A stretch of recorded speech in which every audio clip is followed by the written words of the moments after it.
Olá, eu sou Miguel Fontes, do Promundo. É um prazer recebê-los, recebê-las no Promundo Pod, ressignificando masculinidades e paternidades.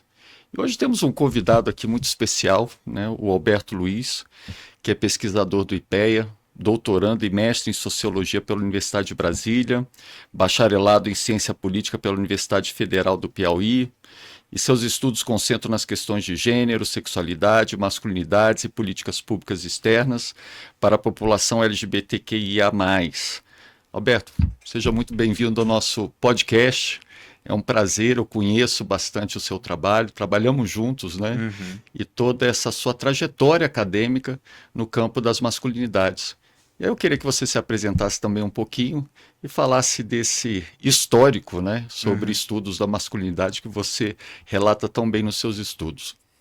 Então, primeiro eu gostaria de falar da minha relação com esse tema, Exato. né? Antes de fazer uma introdução do histórico dos estudos sobre masculinidades, porque desde a graduação, quando eu fiz lá o curso de ciência política, eu tinha um interesse existencial, digamos assim, por essas questões de gênero, né? Era uma coisa que estava posta como uma preocupação mesmo de vida que está ligada à minha própria trajetória familiar, minha orientação sexual, tudo isso de alguma forma já me levava a me preocupar com as temáticas de gênero. E aí apareceu uma oportunidade, quando eu estava na graduação, de fazer uma iniciação científica sobre movimentos sociais que atuavam com essa temática lá no Piauí. Uhum. Então aí eu fui começar a pesquisar isso, com a supervisão de uma professora da Universidade Federal, né, na época.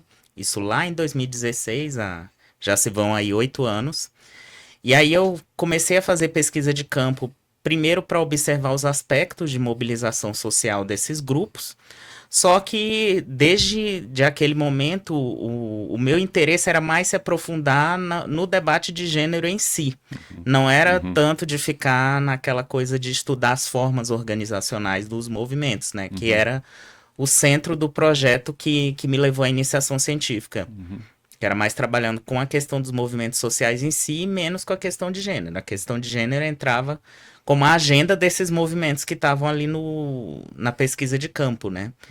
E aí, meio que paralelamente nessa iniciação científica, eu fiquei tanto me preocupando com os dilemas de mobilização social e política desses atores, quanto atento a como a agenda dele estava ligada a um debate que era muito mais amplo, né? Que é o debate da construção social de gênero e como essa é responsável pela produção de uma série de desigualdades na nossa sociedade, né? E deve ser uma loucura porque, assim, é, no Brasil a literatura já é pouca sobre esse assunto Uhum, em termos assim, quando a gente se refere às questões de masculinidade, né? uhum. Que você conseguiu encontrar ali? O que você estava buscando e é Então, uma andorinha fazendo verão? Como é que é? então, em um primeiro momento, eu não cheguei na questão das masculinidades. É por isso que eu tô fazendo esse percurso, porque quando eu fui parar para pensar na questão das masculinidades, eu fiquei pensando assim: ah, não, eu também posso olhar os homens sob essas lentes analíticas do gênero. Na verdade, foi uma surpresa para mim Ah, mesmo, legal, porque legal. quando eu Aham. comecei o debate de gênero com o qual eu tinha contato, assim, mais teórico, era muito ligado a estava no curso de ciência política muito ligado aos debates da teoria feminista. Aham. Então, alguns temas como a desconstrução do lugar do homem enquanto sujeito universal no pensamento ocidental, o apagamento das mulheres na história da teoria social, da teoria política, a própria questão da divisão sexual do trabalho. Alguns temas estão muito presentes nesse campo teórico, né? Quando a gente está pensando as questões de gênero sob essa ótica de um pensamento feminista. Uhum. O próprio lugar das mulheres na ciência, né? Um olhar feminista sobre a ciência que faça com que as pesquisas científicas, não só nas ciências sociais, que é esse grande campo no qual eu estou situado, mas em outras áreas do conhecimento, tenham esse olhar epistemológico sobre o gênero, né, como um problema Então que... você foi lá para o começo mesmo, né? Isso, Porque você quase fez uma regressão histórica natural, né? Eu comecei nesses estudos de gênero literalmente fazendo um percurso teórico que vai lá pelo início do debate mesmo, tentando ler algumas autoras como Gayle Rubin, a própria Judith Butler, eu já peguei nesse primeiro momento, né? Algumas autoras da teoria política feminista como Nancy Fraser, Iris Young.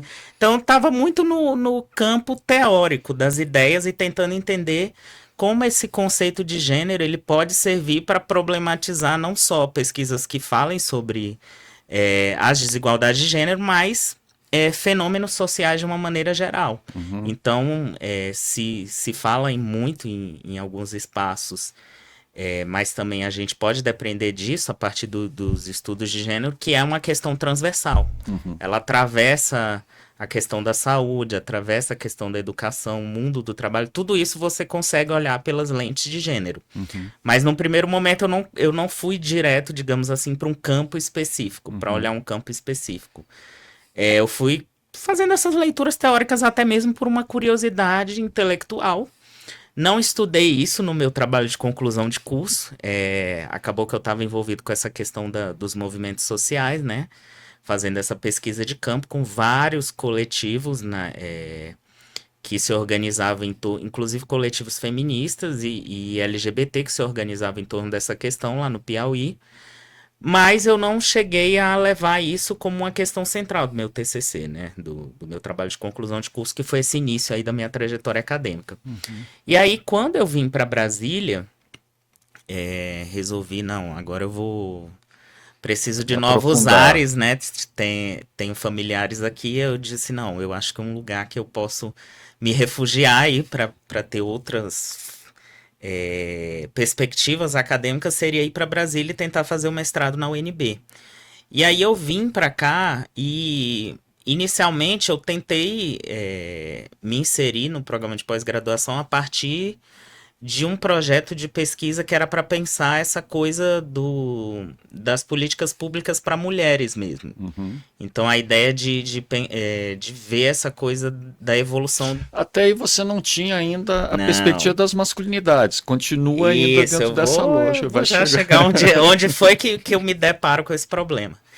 E aí eu vim vindo muito também por já ter lido autoras feministas, etc e tal, na graduação, eu vim com essa ideia de que eu ia estudar essa coisa de políticas públicas para mulheres, né? Me colocar nesse lugar de homem estudando esse campo de políticas públicas para mulheres, porque eu achava interessante o elemento do feminismo estatal no Brasil, principalmente que aconteceu... Principalmente a partir de 2003, né, com a criação da Secretaria de Políticas para Mulheres, que foi essa inserção de ativistas feministas dentro da burocracia para reivindicar políticas direcionadas especificamente para esse público. Um dos grandes produtos, vamos colocar entre aspas aqui, foi a Lei Maria da Penha, né? Ela tem a ver com essa mobilização de ativistas no interior do estado.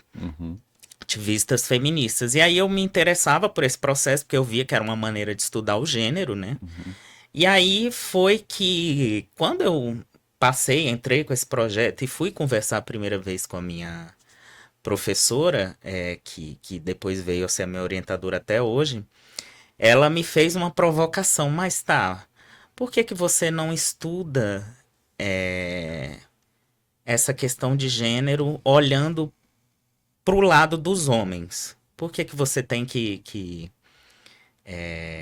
pegar esse... Provocação ousada no meio acadêmico Uma provocação ousada, né? porque na verdade ela me apontou não o seguinte, nas ciências sociais a gente não tem muitos trabalhos pensando essa questão de gênero, olhando para os homens, né?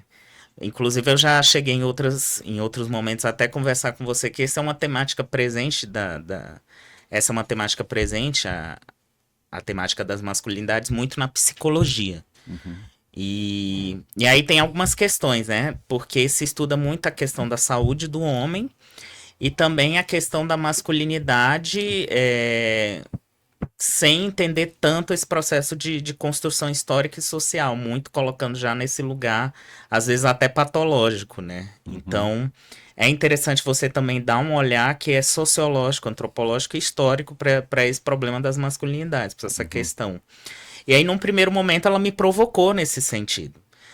E aí ela falou que era para eu pensar nisso que ela tinha dito, olha, tem poucos estudos sobre essa questão dos homens, acho que se você está interessado, você deveria ver como é que esses homens se relacionam com o feminismo e tal. Falou em termos muito vagos, assim. uhum, E disse para eu pensar. Que tipo de problema você pode pensar a partir daí? E aí eu fui para casa, fiquei. Tá, mas. É isso. Até aquele momento é interessante, porque eu tinha pensado na questão de gênero muito olhando para as mulheres e olhando também para as pessoas LGBT. uhum. Que são os públicos que, dentro dessa ordem social de gênero, são mais desprivilegiados, digamos assim. São os Isso, mais. e isso veio. É interessante, né? Porque todo esse tema de masculinidades e paternidades geralmente não é um tema que você estuda alheio àquilo. Vem de uma experiência muito própria Isso. também, né? Que a gente às vezes não tem muito claro isso, o que está nos motivando a chegar Uhum. naquele momento, mas é talvez uma dor que a gente tem que É. nos leva um pouco para. É raro, né? Ter, Uhum. mas é quase um efeito também libertador de poder tentar entender o que é isso, né? Essa formação tão rígida, essa loucura Sim. da desigualdade de gênero. E você vê isso refletido na própria distribuição das pesquisadoras dos estudos de gênero, É, né? verdade, Você vê que, em geral, são mulheres. Eu verdade. já fui, por exemplo, para um congresso de ciência política, isso há anos atrás, que eu fui para um GT de gênero, assim, tinha eu, outro rapaz lá e Eu tô acostumado. só mulher. São mulheres que levam à frente essa discussão, Na geralmente. licença paternidade hoje, a liderança parlamentar é toda de mulher. Está na Sim. secretaria da mulher do parlamento, né? Todo o debate. Sim, são deputadas federais, né? E assim acontece na academia.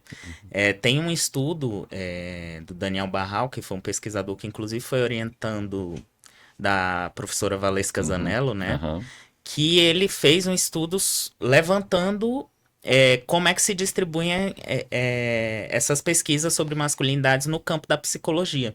E aí, se eu não me engano, ele aponta lá que mais de 70% das pesquisas na psicologia sobre os homens são feitas por mulheres, né? Para pensar essa questão de gênero e masculinidades. Ou uhum. seja, até mesmo quando é para colocar esse lugar do homem como foco aí do debate de gênero, também são mulheres que Impressionante, né, Albert? academicamente Como a estão. gente vive numa caixa, né? Uhum, Assim, né? Lógico que a mulher já tem essa expansão para isso, né? Mas até dessas reflexões a gente, não existe, né? A gente está numa caixa. Então, o percurso é esse mesmo, e é o percurso histórico, né? uhum, Que vem pelo feminismo, que nos beneficia, uhum, né? Que a gente nem entende esse benefício que é, né? A grande maioria. Então, até nessa sua trajetória fica claro, né? Teve que ser uhum. uma orientadora para falar. E a perspectiva da masculinidade, Ela né? me provocou porque ela já é uma pessoa que estuda gênero, orientou muitos trabalhos sobre mulheres, sobre violência contra mulher, também sobre a questão da racial, né? Como é que essas Uhum. desigualdades de É gênero elas se apresentam de fundamental. forma diferente para mulheres negras. Uhum. Então tem vários trabalhos sobre mulheres, na verdade, inclusive até sobre mulheres lésbicas, né, mulheres da comunidade LGBT. E aí ela me levou a essa questão, mas tá, e como é que ficam os homens nesse campo dos estudos de gênero enquanto objeto de estudo? Porque ainda tem isso, né? Geralmente os homens são aqueles que ocupam o lugar de quem vai observar, principalmente os homens brancos, esse lugar de observar, de analisar, de formular as teorias sobre a realidade, mas nunca nesse lugar de ser o objeto de estudo. Uhum. Então tem uma questão aí que também me interessou nesse primeiro momento, e me deu um estranhamento inicial, porque é isso, olha, eu vou colocar o grupo É, masculino as como pessoas objeto sempre. de estudo, né? Uma coisa que você tem um campo já, como eu vou já falar sobre isso, já de longa data, mas que mesmo para mim que estava estudando sobre essa temática e para outras pessoas, Uhum. nesse primeiro momento aconteceu isso, de eu compartilhar essa minha ideia de trazer isso como uma pesquisa e pessoas estranharem, né? Nossa, que coisa diferente, né? Essa coisa Que legal. de estudar os homens, porque é uma coisa embora já tenha muitos estudos, ainda gera um estranhamento, né? Principalmente pensando que o debate de gênero ainda é muito para problematizar o lugar da mulher na sociedade, né? Exato. As desigualdades E que tem seu espaço, e é que é importante, é fundamental, porque fundamental, precisa de fundamental, muito de né? política pública e de intervenção Uhum. para focalizar esse público, tendo em vista que são as mais atingidas pelas desigualdades de gênero, e principalmente quando você cruza a questão de gênero com a questão racial, né? E de classe, enfim. É muito São as sério. interseccionalidades, né? Exato. Que vão surgindo a partir da análise do fenômeno. Uhum. São camadas de obstáculos que a gente vai Uhum, vendo que o enfrentamento disso acaba tirando muitos direitos da pessoa sim. humana, né? Dos homens e mulheres, né? Esses dias eu estava vendo um dado, né, sobre a questão salarial na PNAD contínua, que é a pesquisa do IBGE, né, Nacional por Amostra de Domicílios, mostrando, né, que quando você coloca no extremo homens brancos e mulheres negras na questão salarial, você tem uma diferença aí de Meu 47%. Deus. Nossa. É Que o significativo. normal eu acho que é em torno de 19%, né? Então, mais que o dobro Isso. do que seria se fosse o conjunto de homens e mulheres, né? Então são Então tem, extremos. tem. E das mulheres brancas já não é tanta diferença Isso. assim, né? Já Aham, tem uma diferença também, mas uhum.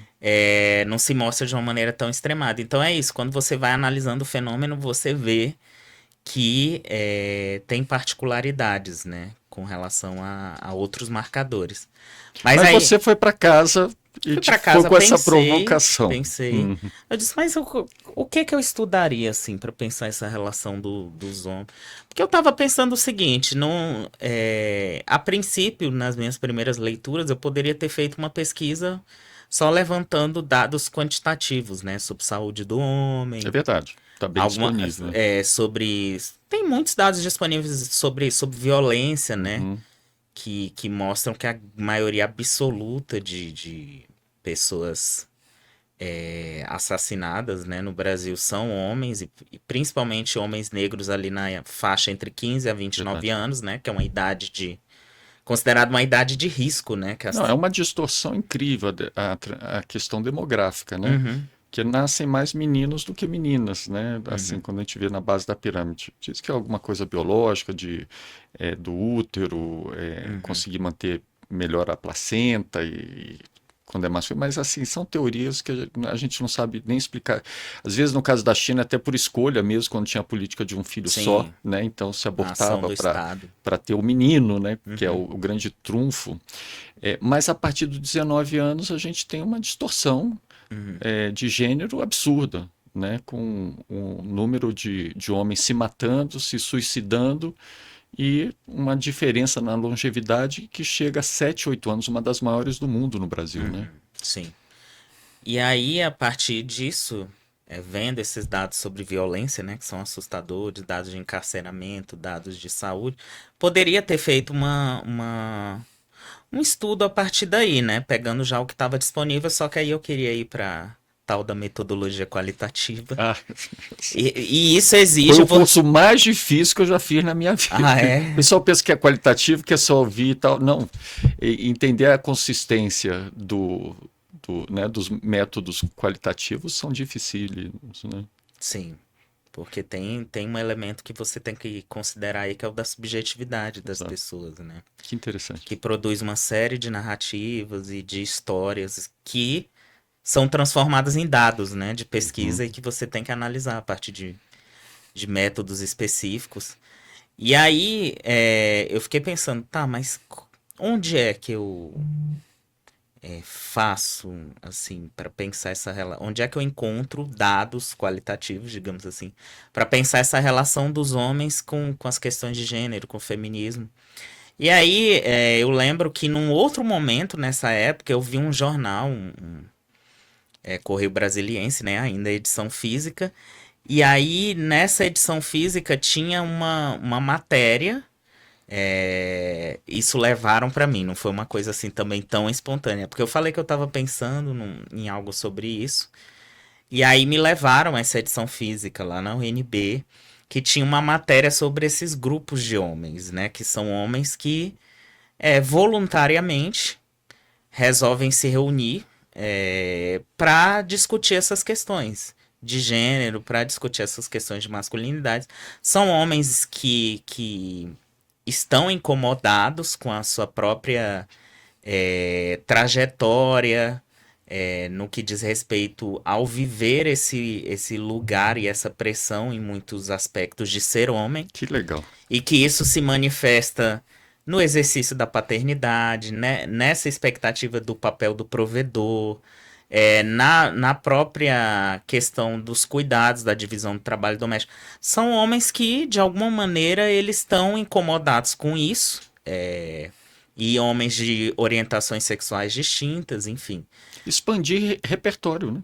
Isso, Do triônimo que a gente fala, né? Do mulher, futebol e churrasco, né? Basicamente. isso, exatamente. Então, você vai bem na linha do que é a pegada desse tipo de grupo. E aí eu fui depois fazendo um levantamento preliminar aqui em Brasília e vi que a ideia era justamente essa. Era fazer esses homens se reunirem, né, por uma iniciativa própria, por interesse de estar com outros homens, mas para sair desse campo do futebol, cerveja E mulher, e mulher, né? Porque entendeu? tem Que que é ter a como objetivação da mulher, né? que é como se organizam não só muitos grupos de conversa dos homens aí nos botecos, né? Especialmente nos bares e restaurantes, onde se reúnem para falar sobre esse tipo de assunto, mas também nos próprios grupos de WhatsApp. E essas questões aparecendo muitas vezes não só na objetificação sexual da mulher, mas também de apologia à violência, da questão da apologia do estupro, muita misoginia também envolvida nesse tipo de conteúdo que é veiculado, né? Que, inclusive, esse é outro elemento que a professora Valesca Zanella estuda. São esses espaços, né, do WhatsApp, que são voltados para a sociabilidade masculina, seria uma espécie de boteco virtual, em que rola muita misoginia, né, nas figurinhas, nas piadas, nos áudios. Então, esses grupos, eles seriam estruturados justamente para romper com esse ciclo que reforça apenas um tipo de masculinidade, né? Apenas uma forma de vivenciar essa masculinidade. E aí, a partir desse grupo maior, que foi o Homens em Conexão, que saiu na matéria do jornal, eu comecei a descobrir outros grupos aqui em Brasília, fazer essa sondagem, né? E detectei na época 13 grupos. E eram grupos espontâneos, Alberto?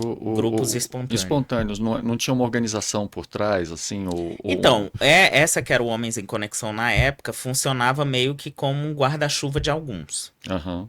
Mas, porque, guarda-chuva que eu digo assim, porque os homens se reuniam nesse encontrão, né, do HC, e aí, a partir disso, eles conseguiam se organizar em outros grupos, né? A partir de demandas específicas que surgiam Ah, tá. ali. Uhum. Então, por exemplo, tinha uma parcela do grupão que era de homens gays, e aí achavam que tinha que ter uma discussão só para esse tipo de Aham. masculinidade, Certo. né? Uhum. Tinha uma outra parcela de homens negros que se organizou também tá. numa roda de conversa. Uhum. Então, assim, tem alguns grupos que foram saindo daí, mas essa ideia de guarda-chuva não é porque esse grupão coordenava os demais, é porque ele funcionou também como uma porta de entrada para que outras iniciativas fossem gestadas, né? Então, esse grupão me fez também conhecer os outros grupos que eu fui mapeando para pesquisa. E aí, minha tristeza é porque a ideia era que fosse uma pesquisa de campo bem participativa, né, junto a galera dos grupos, porém aí veio a pandemia e eu transformei toda essa minha inquietação em uma pesquisa virtual. Mas ficou bem legal de qualquer forma. E aí eu fiz uma observação dos grupos de WhatsApp, né? Porque impossibilidade de ter o contato presencial, eles levaram para a arena do WhatsApp essas angústias, essas questões que eles tinham. E aí muita coisa eu fui observando nesse E processo. você pôde participar desses grupos? Pude participar, eu Uhum, consegui. São grupos que, assim, qualquer um que se identifique como homem, eles colocam dessa forma até para poder incluir homens trans, né, no processo de construção dos grupos. Então uhum, eles não colocam assim uma definição, um conceito de homem uhum, ali fechado, que se identifique como tal. uhum, E aí, nesses grupos, tinha muita discussão sobre sexualidade masculina, sobre espiritualidade, sobre questões sociais de uma maneira geral, as questões de gênero, né? Então tinha desde os homens pró-feministas que apoiavam o feminismo até homens que se mostravam contrários à pauta e que falavam que o feminismo era uma outra forma de machismo. Então, assim, não era também uma interpretação tão progressista só desses debates, né? Você uhum. tinha disputas ali. Mas, em geral, eles se colocavam nesses grupos para compartilhar angústias mesmo. E uma angústia que eu identifiquei como central naquele momento foi a questão da relação com o pai, né? Que é um problema muito presente para esses homens. Todos eles levavam, quase todos que falavam, né? Porque tinha muita gente que não falava, mas quase todos que falavam dessa questão do pai. Como feria a eles esse distanciamento, né? Durante a trajetória de vida Eu não deles. tenho dúvida, né? Por isso até que o nome do programa é Ressignificando Masculinidades e Paternidades, Uhum, porque está muito ligado, né? Tanto o legado do pai, aquilo que se torna uma expectativa de muitas vezes uhum, de ter um cuidado que não recebeu também. Então, sim. como é que funciona isso, né? Mas fiquei intrigado, né? Porque a gente faz muitos grupos de homens, promove muitos grupos de homens, e é lindo, né? Porque Uhum, ter um lugar seguro para uhum, poder fazer uma reflexão pela primeira vez sobre o que é, né, esse exercício da masculinidade num processo formativo como a gente tem tão rígido, é uhum. impressionante, né? Isso aí Sim, é sim. incrível. Exige isso demanda um processo de sensibilização anterior. A Uhum, pessoa não chegou lá assim aleatoriamente, né? Então, por isso também eu quis entender o perfil desses homens, né? Eram homens que, de certa forma, tinham um repertório acadêmico ali uhum, significativo e que isso tá ligado a essa sensibilização, né? De uhum, alguma forma, mas outros não necessariamente, né? uhum. É porque estavam com alguma questão familiar e iam por Mas são esses. grupos de características assim de classe média. Isso. Não, não é uma coisa que Uhum. penetrou, por exemplo, em comunidades mais vulneráveis. Exatamente. Uhum. Alguns, inclusive, na época, depois eu parei de acompanhar, mas na época, alguns, inclusive, você pagava, né, para poder Ah, tá. participar. Uhum, Mas a grande maioria era gratuito, né? Você uhum. chegava lá, participava. Eu, atualmente, inclusive, depois de estudar toda essa coisa, eu decidi participar de um grupo como participante, né? Me Uhum. despindo e trazendo questões minhas também. Que lindo, E que ótimo. aí é um grupo de formato gratuito, né? Uhum. E aí, mais uma vez, eu tô vendo. É engraçado, porque eu tô vendo ali uma coisa que eu já estudei, tô dentro do fenômeno É agora. verdade. É isso que E nos encanta, né? Porque a gente está dentro do eu fenômeno. fiquei dentro do fenômeno e eu vi, meu Deus, agora eu trouxe a questão do pai também aqui, né? Da Que legal. paternidade, da minha relação com meu pai, e outros aqui também estão trazendo essa questão do pai, entre outros, né? A questão da sexualidade aparece muito. Ontem estavam discutindo, por exemplo, a questão os que estão em relacionamentos heterossexuais estavam discutindo essa coisa de ter um certo receio de se vulnerabilizar diante das parceiras, né? Pra não parecer que ele é fraco.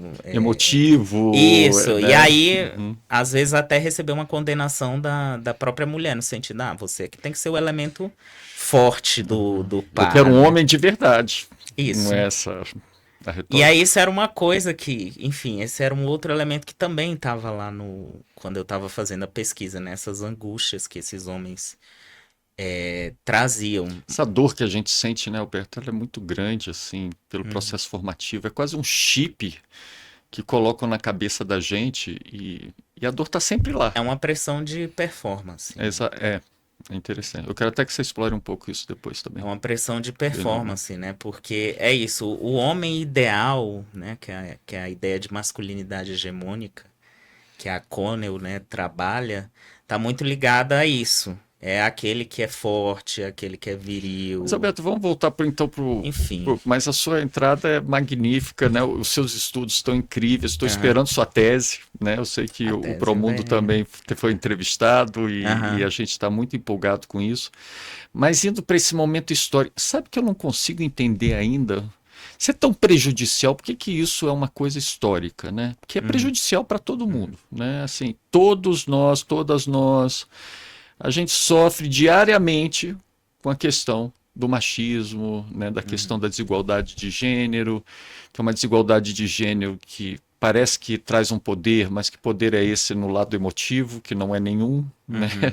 É um poder, sim, econômico, de tal. Mas eu ainda tenho dificuldade, assim, mesmo sabendo os movimentos feministas, foram para denunciar, Uhum. né? E para dizer, olha, isso aí traz os prejuízos, é fantástico, né? Mas historicamente, assim, do que você estudou, por que é Adão e Eva mesmo? Foi isso que botaram na nossa mente? Como é que você vê esse processo histórico? Porque também não é uma questão só dos últimos 200 anos, né? Não, não. Se fala do eurocentrismo e tudo, mas a gente tem culturas aí milenares, Uhum. onde essas diferenças de gêneros são iguais ou até piores do que a gente vê hoje em dia, né? É, do ponto de vista de um intervalo histórico, a contestação é muito recente, né? Uma contestação É verdade. mais Uhum. significativa. Se você pensar década de 60, assim, pode Nossa, parecer. ontem, né? Onde temos Pra, história. pra gente, 50 anos, pra gente que tá aqui de passagem, digamos assim, 50 anos é muita coisa, Eu tenho mas. 55, tá? Mas eu me Para- sinto muito jovem. Mas é verdade, né? Parece Pensando assim assim, muita em termos de coisa. estudo, né? Sim, mas assim, em termos de um. Da história da É humanidade, verdade. nada. E aí, quando você tem um estudo da Gerda Lerner, né, que é uma historiadora austríaca, que ela faz a história do patriarcado. Uhum. Ela vai lá nas sociedades antigas, Babilônia, Mesopotâmia, e pegando registros, né, de como se organizavam as comunidades. A ideia do pater, o pai que ele é proprietário dos filhos e é proprietário da mulher, né? Que é Uhum. uma ideia que perdurou durante milhares de anos. Aqui no Brasil mesmo, não vou nem dizer até recentemente, porque essa forma de organização familiar no seu estado mais bruto ainda permanece em alguns lugares, mas no início do século XX, por exemplo, tem lá no pensamento social brasileiro autores que, quando eles iam analisar o Brasil, eles analisavam justamente esse modo de organização social, né?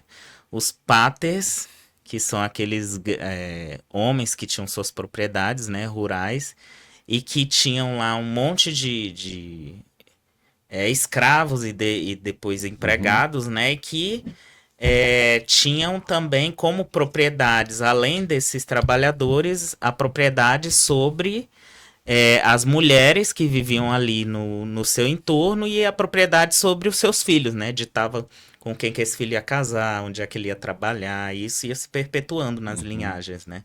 Então, esse modo de organização social patriarcal, que tem variações, não foi só Lógico. nesse sentido, mas assim, esse modo de organização social patriarcal, ele, de certa forma, foi como a sociedade se estruturou ao longo do tempo. E quando houve resistências a isso, né, quando as mulheres, em alguns momentos específicos da história, começam a tomar impulso para contestar isso, você tem também um contramovimento. É aí que é interessante. Toda vez que vai ter um movimento para contestar isso, tem um contramovimento. Tem uma outra E de uma característica ultraconservadora, né? ultraconservadora. Isso não é um problema recente. Por exemplo, uma outra historiadora, que é a Silvia Federici, ela faz um estudo, né, ali no período da Idade Média. É um livro chamado Caliban e a Bruxa. Esse livro Uhum. ficou bem. Como é que se diz? Bem vendido aí, bem circulou bem no campo dos estudos de gênero durante um tempo até hoje, muito lido. E aí ela faz esse processo histórico de mostrar que teve um período na Idade Média que as mulheres, em algumas comunidades da Europa, elas começaram a ganhar mais espaço, né? no sentido de controle de recursos sociais, Uhum. recursos políticos das comunidades. E aí, contra esse movimento veio a coisa da bruxaria, né? De acusação de que É, tinham as mulheres que eram interessante. bruxas Aham. e que elas tinham que ser jogadas na E que fogueira as por feministas heresia. muitas vezes são chamadas de bruxas, Sim, né? De uma forma totalmente covarde, né? é uma herança É desse exatamente período, né? interessante. Então, é essa coisa de acusar mulheres de bruxaria Interessante. naquela época da Idade Média, não foi uma coisa que veio do nada, foi porque era uma forma de controlar o processo de ganho de autonomia dessas mulheres. Uhum. Então, ao longo da história é isso. Você tem esse modo patriarcal de organização da sociedade, mas você também tem algumas resistências que vão se gestando contra esses contramovimentos, né? Uhum. Até chegar no que a gente tem hoje, Uhum. que são os feminismos, os movimentos antirracistas, o movimento LGBT e outros movimentos colocando essas desigualdades de gênero e outras em questão, mas você percebe que tem muita resistência. Por quê? Porque essa ordem, aí voltando para o que você falou, embora ela prejudique muito, ela também beneficia muitas pessoas. Uhum. Lógico. Então, para você mudar algo que também traz muitos benefícios para determinados grupos, É, porque é uma estrutura vai gerar um hierárquica, né? choque. Você vai horizontalizar isso e aí vai ter toda a repercussão Uhum, de quem domina, né, os sim. mecanismos, né, muitas vezes de comunicação. Agora, uma coisa interessante, eu acho que um fator fundamental nesse momento agora grandioso, histórico e lindo, né, de denúncia, Uhum, é o que aconteceu. Foi uma grande tragédia, a Segunda Guerra Mundial, mas se criou uma plataforma mais de, pelo menos a plataforma do conceito de direitos humanos. uhum, Né? Então você tem ali, né, todo o trabalho feito para pelo menos começar a criar um contexto de discussão sobre direitos humanos, e aí vem todas essas questões, né? uhum. E a violação dos direitos humanos são esses movimentos, muitas vezes contrários, que vêm muito fortes e que vêm de uma forma para violar esses direitos humanos também, né? Isso é importante o que você falou, porque a partir da retórica dos direitos humanos você consegue problematizar essas Exato, questões em nível global, né? Hoje a gente exatamente. está falando muito sobre os objetivos do desenvolvimento sustentável, Uhum. Que o é, número 5 é a igualdade de que gênero, é a né? igualdade de gênero. Agora o Brasil está construindo o 18, que é o de igualdade étnico-racial, que é uma coisa que não Que tinha. não tinha, são 17, né? Aham. Agora o 18º. Inclusive Interessante. agora eu Ah, é o tô. Brasil que está Isso, liderando? É, que inclusive agora eu interessante, que tô legal. entrando um Lindo, pouco lindo. nisso Aham, também. que E bacana. aí, nessa questão dos objetivos do desenvolvimento sustentável, você consegue trazer essas problemáticas para serem pensadas nas políticas públicas dos países. Uhum, De alguma forma, isso se torna algum problema. Isso uhum. se torna um problema Das você ter empresas também, né? nas Empresas, grandes empresas, na empresas, sociedade isso. civil, todos esses órgãos, digamos assim, que compõem as sociedades, eles estão de alguma forma impactados pela forma como o debate está se colocando, né? Uhum, É um debate que ele se coloca não só pelos movimentos sociais, mas se coloca também institucionalmente.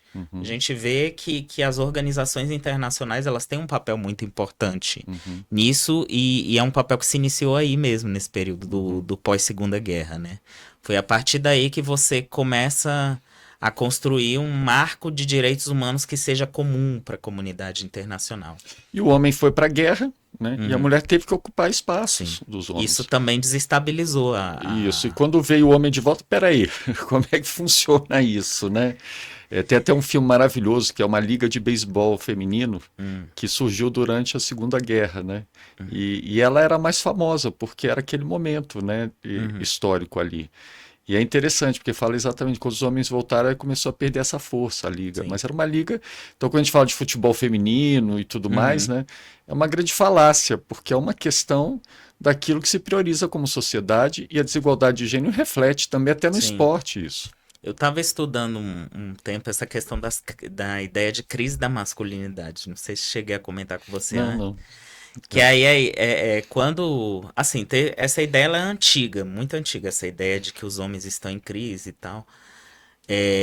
Mas aí quando houve o final da Primeira Guerra Mundial, foi um momento que essa questão, não no final da Segunda Guerra, mas já na Grande Guerra, né, que se Uhum. chama a Primeira, já se tematizou essa questão da crise da masculinidade, porque aconteceu esse processo.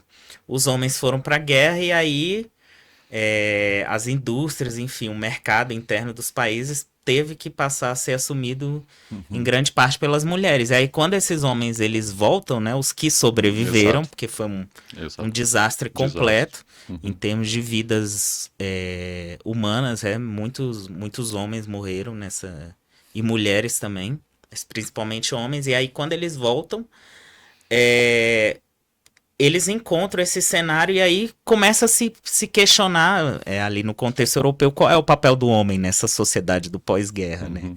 E aí ficou uma coisa da crise da masculinidade. A mulher tá com outro papel, agora o homem vai perder a sua virilidade.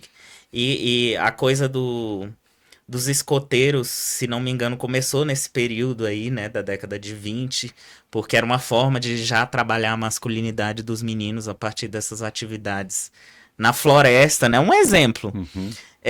Teve todo um debate sobre a virilidade masculina, porque é isso, o homem passa a ter o seu lugar questionado, né, no momento em que já não é mais natural que ele seja o detentor de todos os espaços sociais, isso está demonstrado com a força que as mulheres passaram a conduzir, né, as economias nesses espaços de trabalho, principalmente.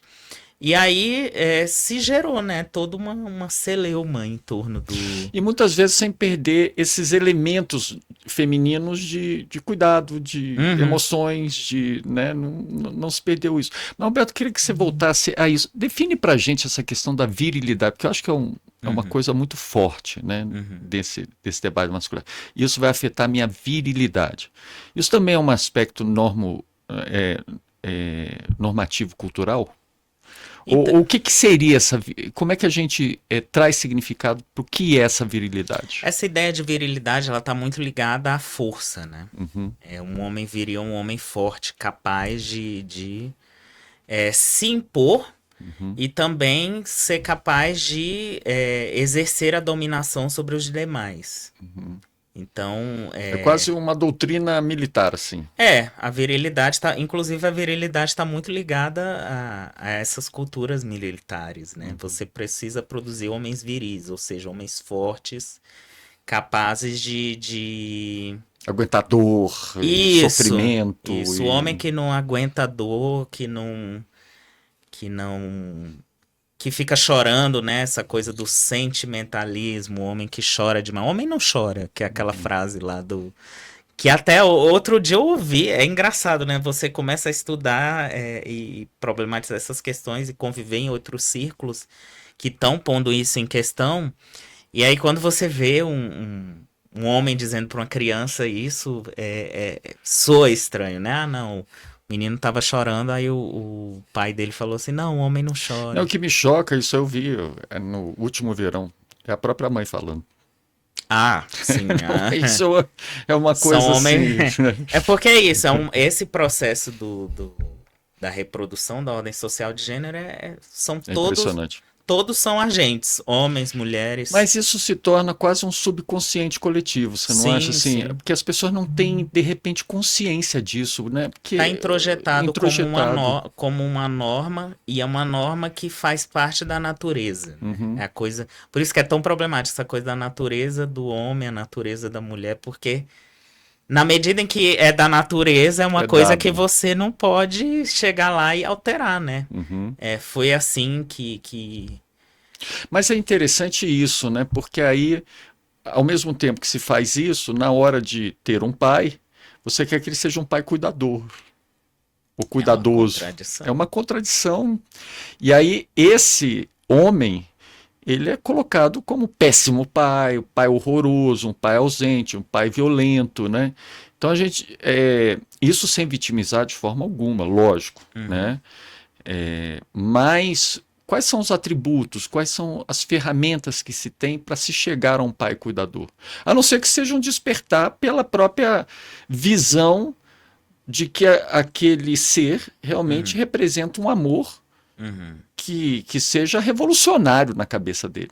Para que ele tenha com a visão daquele filho ou daquela filha a consciência da força que é aquilo, né? Uhum. E é interessante. E aí você vai começar a querer abrir mão dessa virilidade para poder se entregar É um àquilo. choque, né? É. Porque o cuidado, essa entrega pro cuidado, ela entra em conflito com a coisa da virilidade, né? Porque Uhum, a virilidade seria ela pressuporia também uma distância emocional e afetiva, uhum, inclusive com relação a esses filhos, né? Por isso uhum, que tem tantas relações nesses grupos aí que eu mencionei, em outros lugares da sociedade, tantas relações problemáticas de pais com filhos, no sentido de distanciamento uhum. emocional, porque estão ligados a essa performance de masculinidade É quase viril, né? uma guerra interpessoal, né?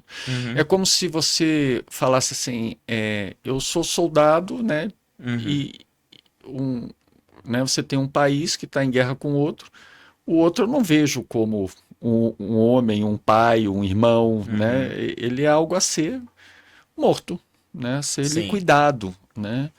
E num total irracionalidade, né? sim. Dentro de um aspecto humano.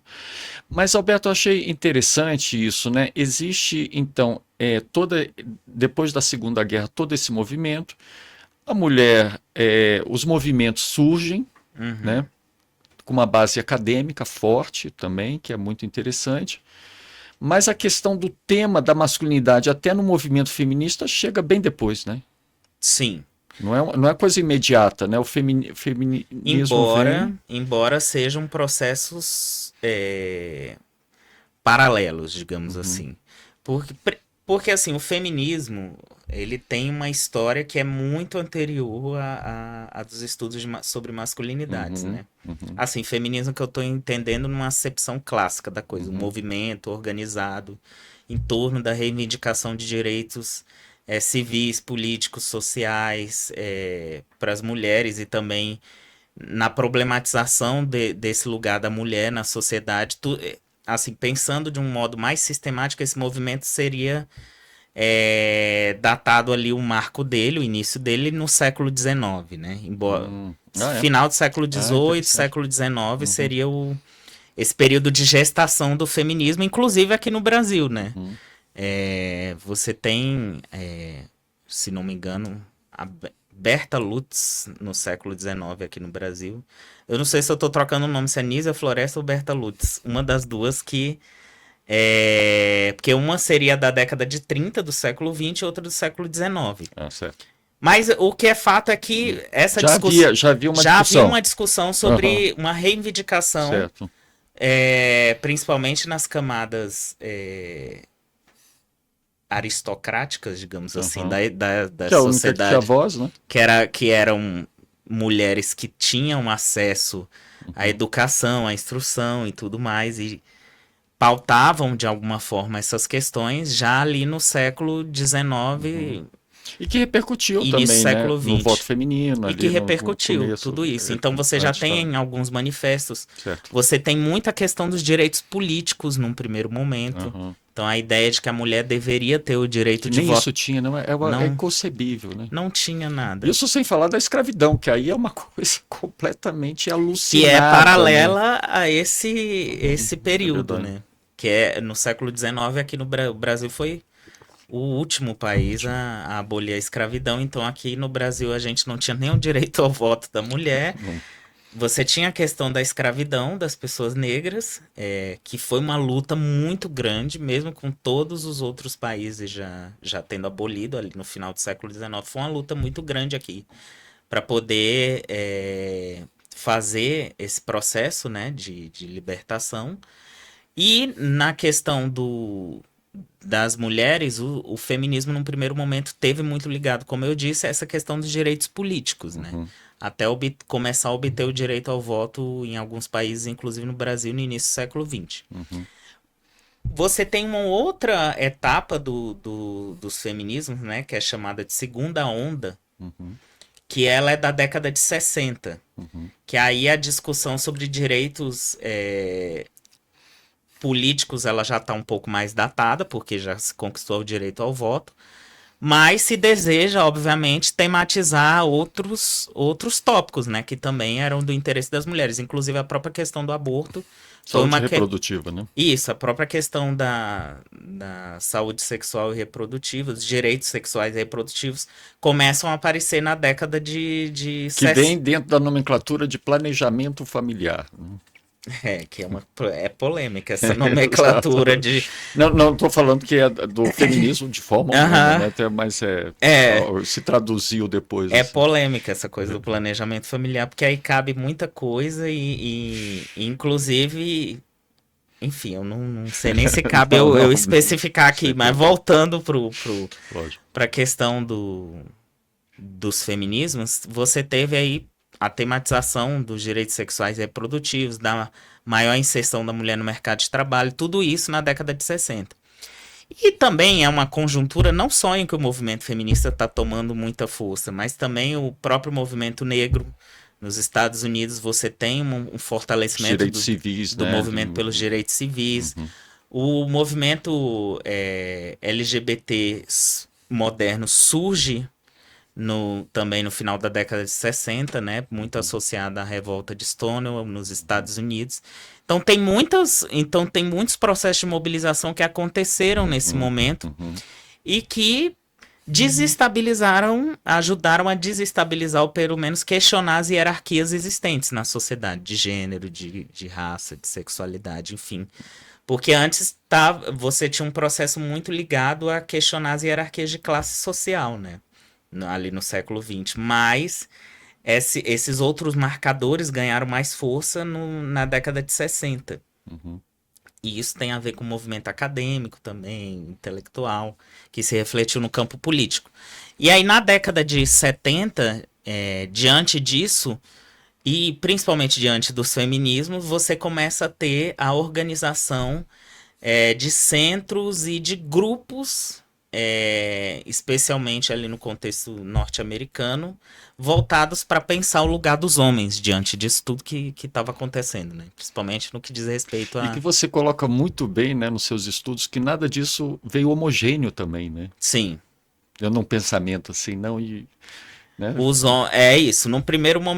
Nesse primeiro momento já você tem esse debate sobre masculinidades começando a ganhar corpo, só que dividido. Tem tantos homens que eles vão pensar essas transformações que estão acontecendo com o ganho de centralidade da mulher por uma ótica de apoio ao feminismo, quanto aqueles que vão se organizar para reagir ao feminismo, né? Dizer, olha, isso daí tá errado e as mulheres estão mentindo, né? Na verdade, nós é que somos as vítimas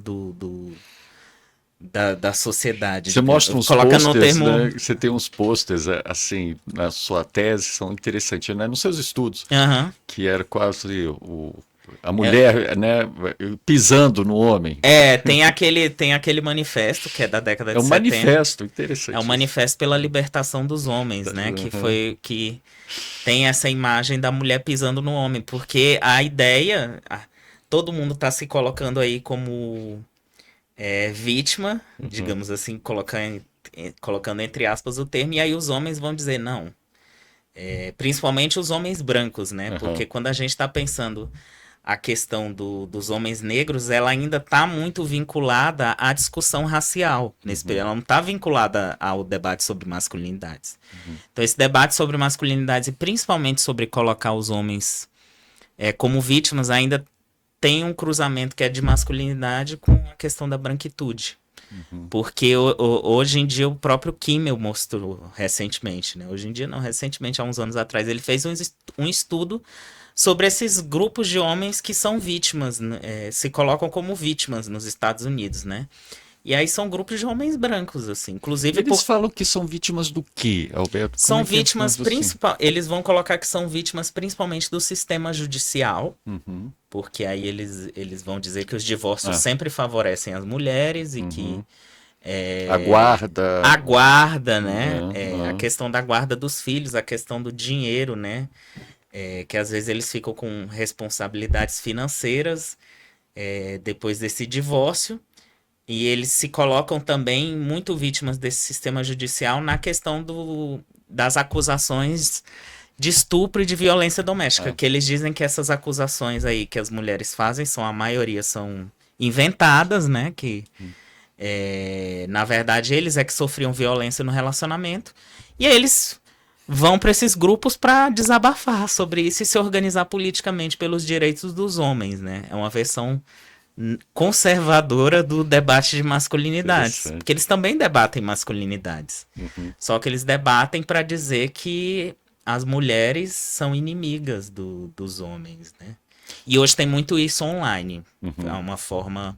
Ah, tudo se reproduz online, né? E tudo se Hoje, resgata, né? esses grupos que ele estudou são mais. Como é que se diz? Presenciais mesmo, com reuniões Aham. presenciais. Mas hoje tem muitos fóruns, tem muito fórum de misoginia, E de. também teve aqueles movimentos de iniciação à masculinidade, que era tipo do homem guerreiro, Isso, que é essa uma outra tenta, versão, uma que é a outra ideia versão. de que a sociedade está se transformando rapidamente e os homens precisam se reencontrar consigo mesmos. Aí você volta lá para a ideia das iniciações masculinas que aconteciam em Quase algumas. medievais, né? Que aconteceu nas tribos, e aí você coloca os homens para fazer esse processo, né, a partir do contato com outros homens. Aham. Então eles se unem. A gente ri, mas a coisa eles levam muito a sério mesmo, Tem né? versões desses. Eu identifiquei aqui, inclusive aqui em Brasília, grupos que iam para esse caminho, né? Ah, é. Que aí eles fazem a coisa da fogueira, né? Acendem uma fogueira para poder entrar em contato com o sagrado masculino. Tem essa coisa muito essencialista e que não problematiza nada do. Quer pensar a questão das masculinidades, sempre colocando o homem nesse lugar de alguém que tem uma série de questões, mas que ele não tem responsabilidade nenhuma com as mulheres, com as crianças, com outros segmentos. É sempre uma perspectiva de se vitimizar, né? De se colocar como alguém que não precisa prestar contas sobre. Não envolve mudança de comportamento, né? Interessante isso, né? Falar sobre mudança de comportamento, porque eu acho que é isso que acaba repercutindo na saúde do homem, Uhum, né? Não só a não mudança do comportamento, mas como o extremismo desse comportamento, uhum, que aí é todo voltado ao risco. sim. E é Que um aí é o risco, custo da o masculinidade, custo da né? masculinidade. Principalmente da masculinidade na sua forma hegemônica. Que aí Exatamente. nessa tentativa de provar que é homem, porque é isso, tem uma demanda, Uhum, uma pressão sobre os homens para que eles se mantenham dentro dessa performance de virilidade, aí como é que você se mantém nessa performance e prova para os outros? uhum, É a partir de atos de macheza, né? Eu tenho que uhum, mostrar que eu sou macho. E aí isso repercute em tudo. Na questão da sexualidade é um. Eu tenho que mostrar que eu pego várias mulheres e aí eu sou o conquistador, o Dom Juan. Porque é isso também. Essa performance ela já exclui de pronto a homossexualidade, né? uhum, A partir do momento que você está situado enquanto um homem gay, você é o não homem. Você uhum. não existe dentro da lógica da masculinidade hegemônica, porque ela pressupõe a heterossexualidade e não só a heterossexualidade, mas também a heterossexualidade nessa versão Uhum, do verdade, Dom Juanismo mesmo. verdade. Eu pego todas as mulheres, eu sou o cara, Uhum, e isso para mostrar principalmente pros outros homens que você uhum, é o fodão, né? E aí tem também a versão da saúde, né? Então eu não preciso ir no médico, eu não preciso ir no psicólogo. Esse negócio de psicólogo é coisa de mulher, coisa de homem fresco, coisa de uhum. viado. Então resistem mais, embora hoje tenham muitos homens em processo de terapia, mas os homens eles resistem muito a procurar ajuda no que diz respeito à saúde mental e deixam para procurar na saúde física quando o negócio já não tem Não tem solução, não né? tem mais jeito. Não Aí eu faço vou no preventivo, hospital. não faço exame. Agora, Alberto, quando você fala desse movimento, então, que simpatiza ou que apoia o feminismo, é interessante porque eu estava lendo, por exemplo, a Dominação Masculina de Bourdieu, né? Bourdieu. Bourdieu, desculpa. Bourdieu. E Bourdieu, ele traz, então, a questão, parece ser dentro dessa linha, né, Uhum. dentro dessa linha de mais simpatizante ao feminismo, mas fica aí, né? não traz uma abordagem assim de como mudar esse homem. Ele faz. Esse caso em específico do Bourdieu, esse livro é muito criticado pelo movimento feminista, né? Uhum, Principalmente pelo pensamento feminista na sociologia. Que ele faz uma análise de como esse poder, essa dominação do masculino. Eu li faz tempo, vou tentar retomar aqui, porque ele fala como essa dominação do masculino acontece de um ponto de vista simbólico que é introjetado pelas mulheres, né? aham, Inclusive. isso.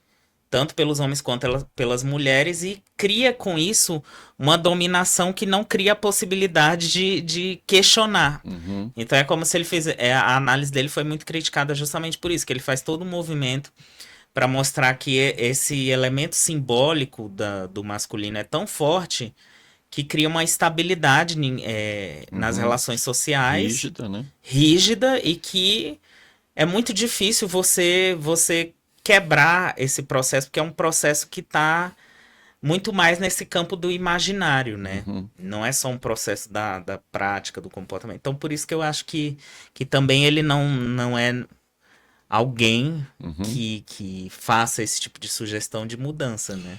Agora, A foi dentro mudança de um é pouco dessa linha que começam os estudos sobre masculinidades, isso.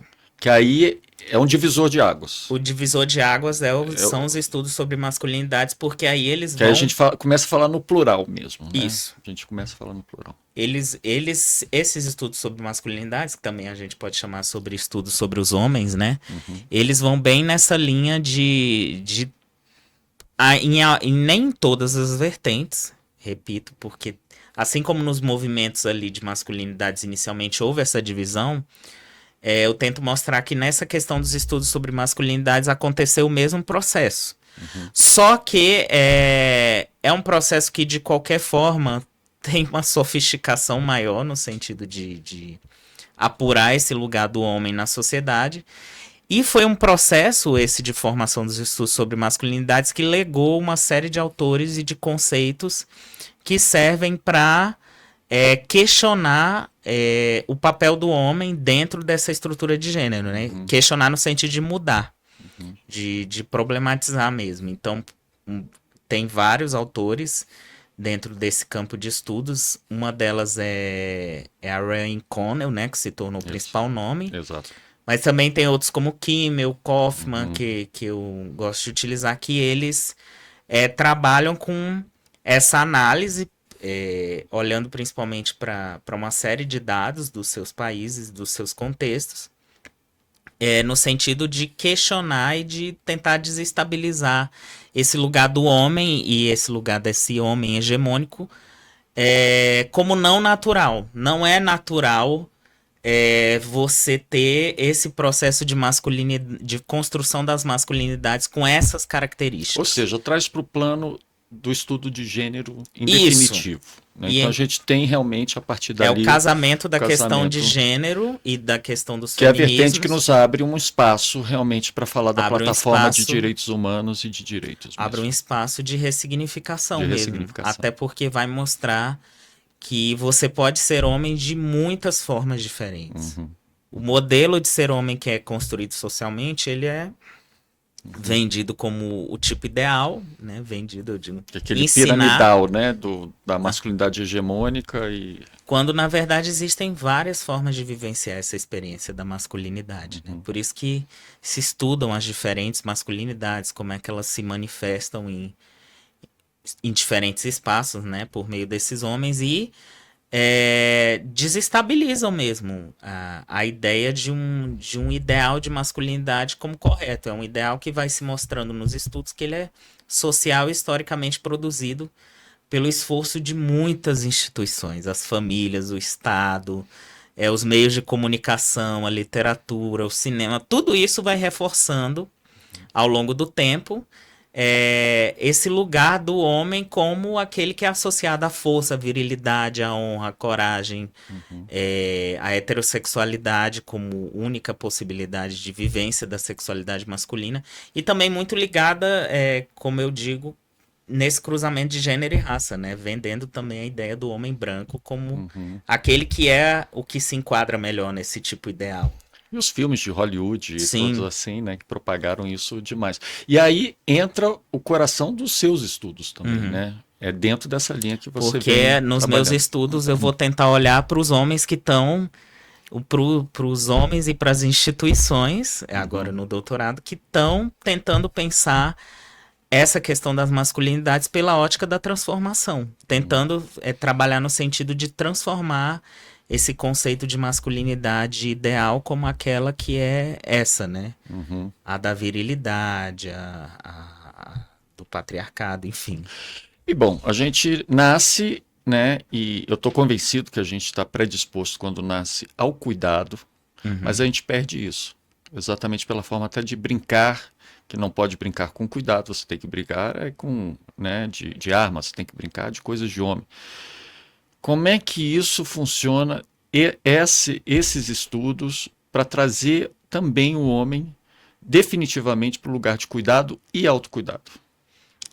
esses estudos, eles têm um papel no sentido de, além de fazer essa explicação da construção social do masculino, né, de também mostrar os benefícios que são cientificamente atestados de você envolver os homens nas atividades de cuidado. Até porque se você não sabe cuidar, você também não sabe se autocuidar. Uhum. Então tem uma via de mão dupla aí quando você está olhando para essa É questão. verdade, eu concordo plenamente. Você pode Não, ver. não tem como, não, se você não estiver cuidando, você se autocuidar, Você né? pode ver que essa trajetória desses homens, né, que está muito ligada a uma série vamos colocar aqui exemplos banais comuns. Homens aí que estão enfrentando uma série de problemas de saúde que vão empurrando para frente, né, sem se cuidarem, sem se atentarem para si mesmos. Em geral, são pessoas que também não cuidam e não tiveram a experiência de cuidar do outro, Uhum, né? uhum. Então eu acho que esse é um processo de mão dupla que eu acho que os estudos sobre masculinidades e também quem está trabalhando nesse campo de intervenções sobre os homens pode ir atestando, pode ir mostrando essa relação, né? Uhum. A partir da ideia de que o cuidado é algo que não vai só beneficiar o outro que recebe o cuidado, mas também quem cuida. Desde que isso não se dê de uma maneira que gere sobrecarga, né? Como é no Uhum. caso das mulheres. Porque aí no caso das mulheres, a sobrecarga gera o seguinte processo, que ela tem mulheres que vão cuidar dos outros e acabam nesse Aham. processo não se cuidando, né? Que Exato, aí é isso, isso. é o cuidado na É. ideia de equilíbrio também, Uhum. da distribuição do cuidado. E a violência é o extremo do não cuidado. Sim, É a forma extremada que se chega por não ter nenhuma noção ou consciência do significado de cuidado, de autocuidado. sim. É É uma muito é demonstração, uma né? demonstração extrema e cruel, né, desse processo todo, desse estudo que você faz, né, da Uhum, falta de uma perspectiva de sensibilidade sim, para o cuidado, né? E lógico que esses espaços são muito bons, espaços de homens são muito importantes, mas é um processo formativo, ele tem que começar lá do pré-natal, né? é um problema, Porque a né? gente chega nos Porque grupos, na paternidade é tipo assim, tentar recuperar um tempo perdido, né? E mesmo assim, ainda com aquele trauma, ao mesmo tempo que você está trabalhando, né, essa ressignificação. E a gente está falando de ressignificação porque sim, tem um significado errado, né? Tem um significado que não está ajudando. E como é que, né, a gente consegue levar, se está falando de família, essa coisa, lá para uhum, o pré-natal isso, né, dessa participação. sim. Esse trabalho do Promundo relacionado à primeira infância, ele é muito interessante. Agora, para fazer o link com o que você está falando, porque é uma etapa, a primeira infância é justamente uma etapa fundamental da construção de muitas concepções que os indivíduos vão levar por toda a vida, né? Uhum, Então, esse debate de gênero, de cuidado e de novas masculinidades é um debate que, na verdade, deveria vir daí, né? exato. Porque Interessante. quando você chega nos grupos ali, Uhum, e aí nos grupos que eu analisei, tinham muitos homens com mais de 45 anos, era o uhum, grosso do público, né? Homens com mais de 40, 45 anos, você já tem toda uma trajetória ali de relacionamentos, de parentalidade. A nossa trajetória, né, Alberto? Tudo já tá solidificado, assim, em termos de noções mais básicas. Uhum. E aí isso demanda para você chegar numa certa etapa da vida e se sensibilizar com essas questões, isso demanda um processo de disputa que não é só com os outros, é consigo mesmo, né? Uhum. Porque você aprendeu e viveu e de certa forma se beneficiou, mas também foi prejudicado por uma determinada concepção que está ali posta como se fosse a única, né? A única forma de existir e de se comportar e de agir, mas esse processo de sensibilização seria importante que ele viesse na educação antes, né? Por isso que se fala muito da importância de trazer as questões de gênero para a escola, né? Mas é isso, tem muita resistência a isso política, né? Aí, então estamos chegando assim aos dias de hoje mesmo, Uhum, né? Porque quando a gente olha, por exemplo, as 10 profissões de cuidado as 10 profissões mais mal pagas do Brasil, uhum, 6 estão relacionadas ao cuidado. E quando você olha essas profissões, 90% são mulheres que exercem, uhum. a gente também tem um problema na própria estrutura, Sim, né? Quando a gente vê um sistema de saúde, que você tem um acesso é, do homem, né, por vontade própria ou por falta de atração, né, também a gente tem um problema. Na uhum, educação dos filhos, né, quando a escola olha sempre para o referencial mulher, né, nesse uhum. cuidado. Quando a assistência social, né, você tem os programas de distribuição de renda ou da visita domiciliar. Como tirar esse homem da invisibilidade enquanto a gente não consegue realmente uma revolução maior na primeira infância? É um processo em cada uma desses campos de políticas públicas, né? Uhum, Você precisa aproveitar, digamos assim, as estruturas institucionais e ir capacitando e trazendo o debate de masculinidades para essas arenas, né? Tanto para a arena da assistência social, quanto para a arena da saúde, quanto para a arena da educação, que são políticas que eu digo assim, que lidam mais diretamente com essa questão do cuidado, né? Eu acho que é muito importante a visibilidade começar a partir da capacitação dos profissionais que estão nesses espaços, né? Então, quando tem um movimento como esse que a gente vem discutindo da capacitação de profissionais da assistência social, uhum, eu acho que tem uma janela muito interessante aí, porque a partir dessa rede de profissionais para as quais você ajuda a invisibilizar, invisibilizar não, visibilizar os homens e problematizar o lugar deles com relação ao uhum, cuidado, na arena de políticas públicas, você tem uma capacidade de ter um impacto na ponta, né, em uhum. relação a quem é usuário desse serviço. Mas é isso, nesse campo das políticas públicas eu vejo dessa maneira, é começar a trazer também, além de uma série de questões, a questão das masculinidades como um problema, né, como um Uhum. problema público, tendo em vista que existem uma série de indicadores que mostram aí que essa masculinidade hegemônica do modo como está tem impactos na saúde, tem impactos na violência e na segurança pública, Uhum, tem impactos no cuidado, uhum. tem impactos até mesmo na questão do registro dos filhos, né? Porque tem muito Muito, pai que muito. não é nem só que não cuida, sequer registra os Exatamente. filhos, né? Problema Então você seríssimo. precisa ter um processo de conscientização, primeiramente dos profissionais que estão atuando aí, dos gestores, para depois chegar E na de ponta, né? empresas sobre a importância da licença Das paternidade, empresas do cuidado e enfim. tudo mais. Porque realmente, né, a gente trabalhou com a comunidade YMP, que Uhum, é uma comunidade que tem realmente valores muito fortes do cuidado e da distribuição desse cuidado entre homens e mulheres, principalmente na primeira infância, uhum, né? E, e a antítese da violência, né?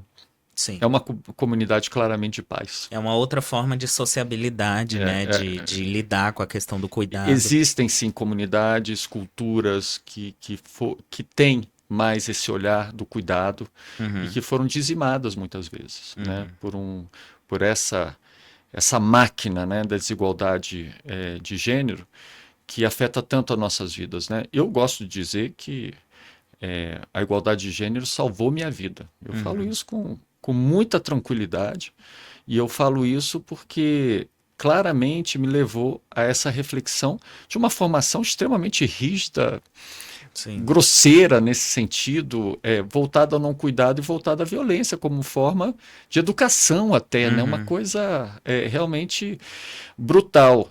E trazer isso dentro de um aspecto, né, já que a gente tem essa plataforma de direitos humanos, como uma oportunidade mesmo de se pensar nessa cultura, né, de modificação, né, do pensamento e trazer para essa consciência. Mas eu tinha uma pena que a gente está chegando ao final, Roberto, mas eu tinha uma última questão para você, que é em relação. Estamos falando de rede social, estamos falando de contramovimentos. Eu adorei quando você falou dos contramovimentos, etc. Né? São movimentos, mas contra o progresso. Exatamente, né? Reacionários, na verdade, né? Nesse sentido.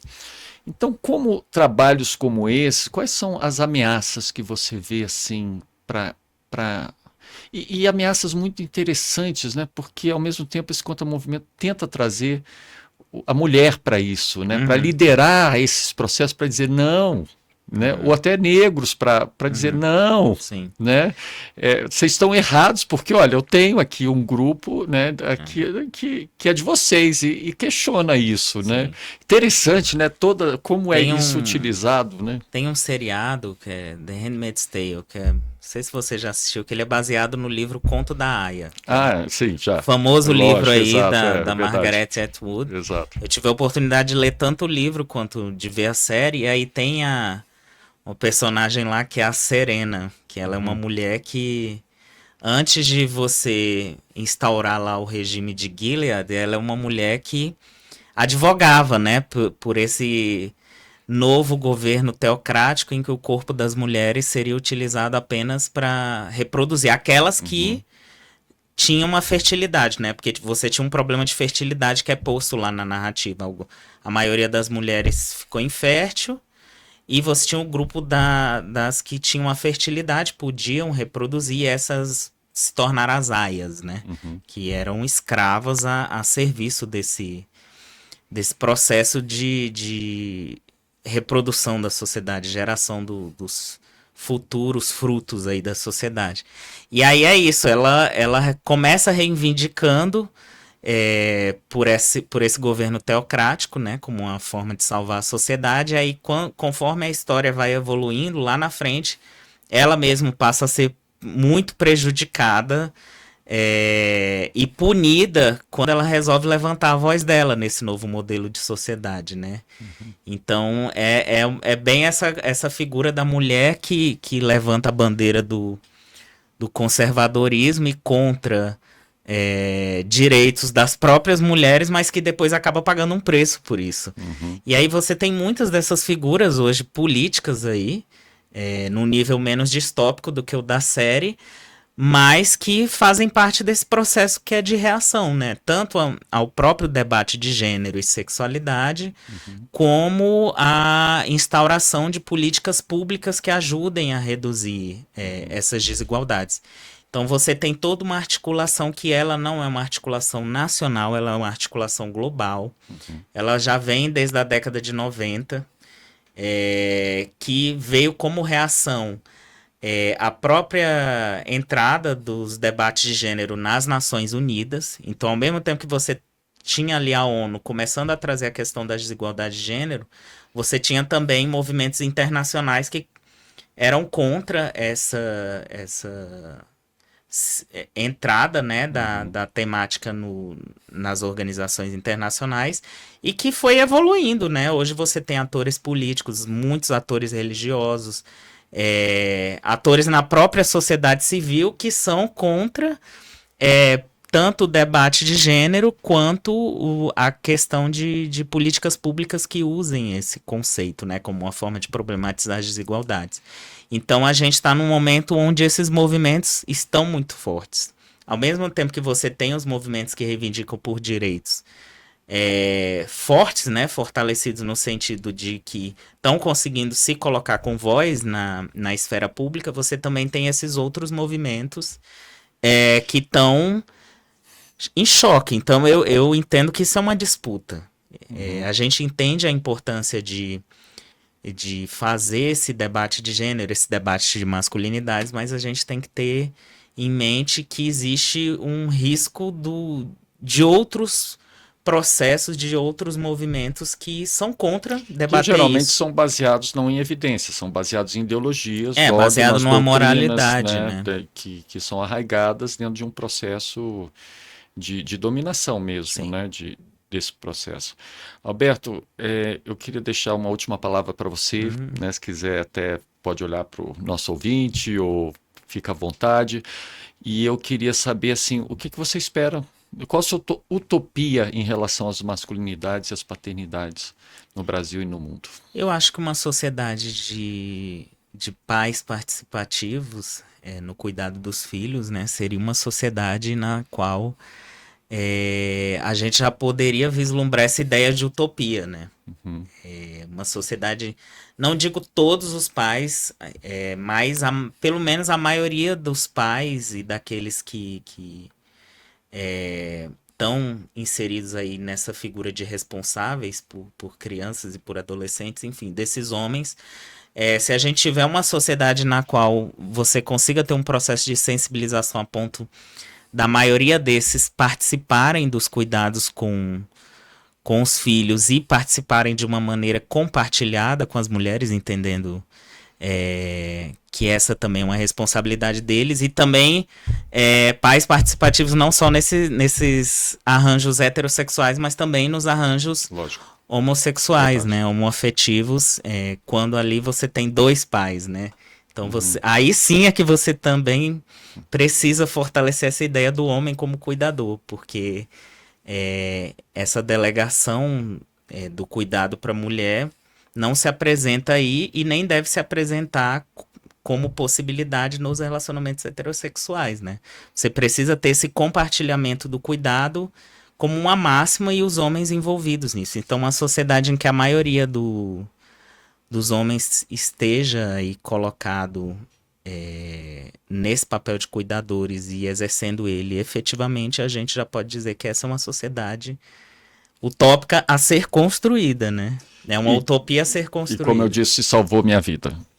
Essa sociedade, se não chegou ainda, pelo menos a gente tem essa possibilidade hoje de querer estar vivenciando isso. E vivenciar isso é um prazer realmente enorme. Alberto, parabéns. Muito obrigado. Que histórico maravilhoso. Obrigado pelos seus ensinamentos aqui com a gente.